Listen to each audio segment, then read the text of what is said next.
Saya mohon tenang karena saya biasanya ngaji hanya 10 menit, jadi tenang mohon.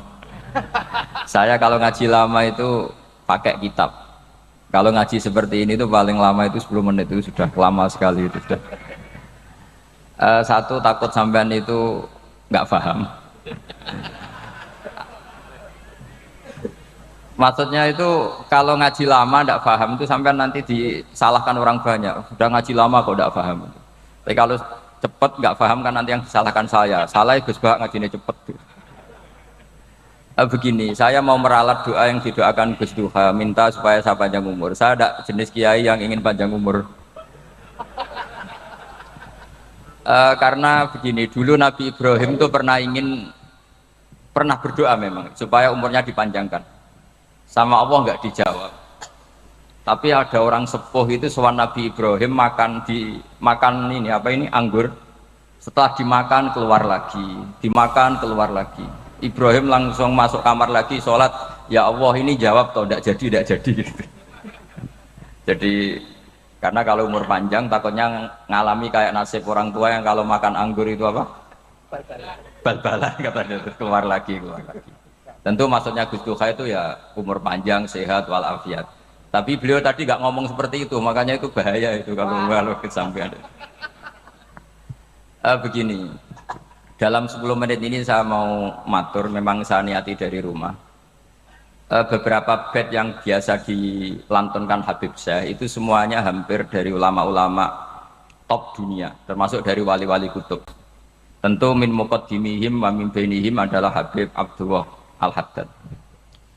Yang paling saya senang dari sekian itu adalah syiiran ya atau nazuman laula kaya zinatal wujudi mato ba'isi wala wujudi. Laulaka umpama ora ana te sira ya Rasulullah, te jenengan ya Rasulullah. Andekan tanpa engkau ya Rasulullah. Matoba mengko ora tau nyaman apa aisi. Apa penguripan ingsun. Wala wujudi lan ora wujud ingsun. Nah terusannya yang saya paling seneng dari itu adalah wala taron namtu lan ora nyanyi ingsun. Taron nam itu melantunkan kenikmatan. Wala taron namtu. Saya tidak akan melantunkan kenikmatan fi sholati ing dalam sholat ingsun. Jadi saya mohon semua yang hadir di sini setiap sholat atau sujud itu anggap nikmat terbesar. Karena nanti ketika Anda ketemu Allah, status terbaik kenangan jenengan di dunia adalah pernah sujud sama Allah Subhanahu wa Ta'ala.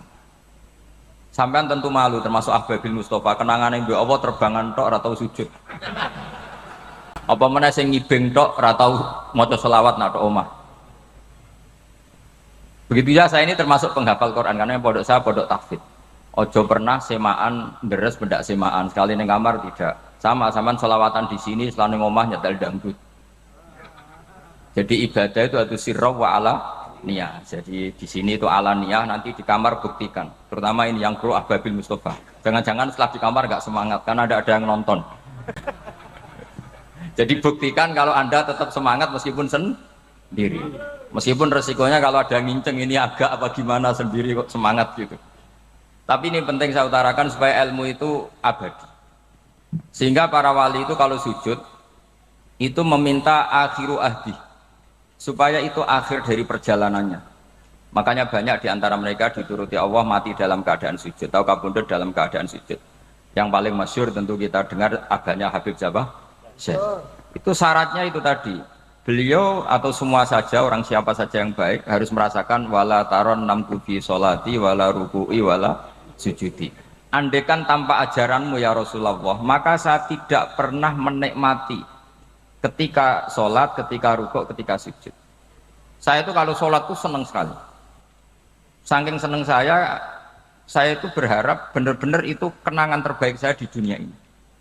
Karena nanti setelah kita ketemu Allah, bayangkan misalnya kamu di video, nanti dipertontonkan oleh Allah di depan makhluk. Tonton rokokan terus didelok-deloke terbang. Kira-kira kamu malu enggak? Rebutan jajan pas diuncalo Habib Syarif. Wah itu kan ya bener barang halal tapi kalau nanti dipertontonkan Allah pas sujud nangis.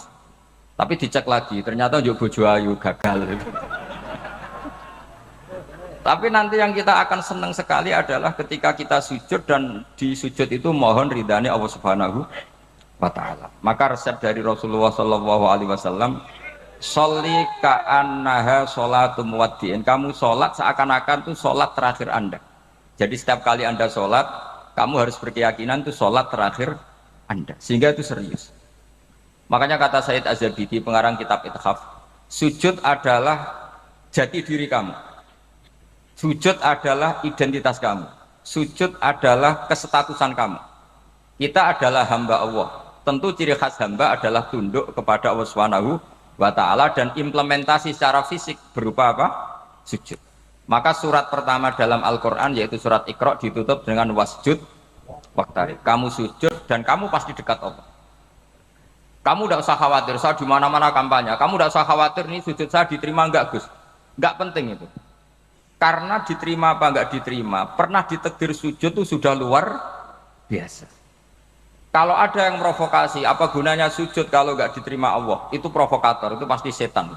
Min syarril waswasil khannas. Kenapa saya katakan provokator? Berarti Anda janggal atau Anda janggal, iskal kalau dalam bahasa Arab dengan sesuatu yang jelas benarnya. Hanya karena kamu minta upah. Itu kriminal kalau dalam dunia ikhlas itu apa?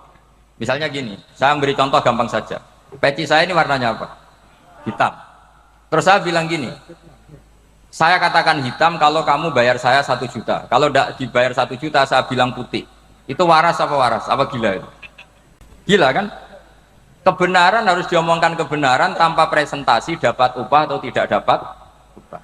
Sekarang sujud kepada Allah itu keharusan seorang hamba. Mbah diwales pangeran ora urusane Allah, tapi itu kebenaran. Seperti saya mengatakan 1 tambah 1 2. Mbok dapat hadiah, tidak dapat hadiah akan saya katakan 1 tambah 1 2. Kenapa kita ikhlas dalam mengatakan 1 tambah 1 2 tapi tidak ikhlas mengatakan Allah itu Tuhan? Nunggu kalau digaji dapat surga. Itu dalam logika ikhlas itu masalah besar. Jika nanti orang-orang yang tidak ikhlas itu nanti dipertanyakan gini sama Allah. Laulam akhluk jannatan wala naron alam akun ahlan an uto'a. Andai kan saya tidak bikin surga maupun tidak bikin neraka, jangan-jangan saya ini sudah nggak layak ditaati menurut kalian.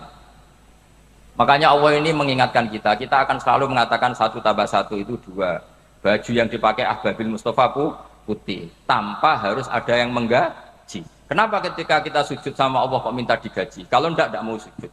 Ini hamba apa-apaan nih. Nah ini makanya kita terus latihan ikhlas. Saking ikhlasnya nanti terus nyaman. Setelah begitu nyaman. Setelah nyaman itu bisa taronum, bisa nyanyi-nyanyi kecil dalam sholat. Tentu bukan nyanyi beneran, nanti sholatnya batal. Tapi itu betapa orang-orang dulu saking solehnya sampai ngendikan gitu. Laula kaya zinatal wujudi ma tobawa aisi wala wujudi wala taron namtu fi sholati wala ruku'i wala sujud.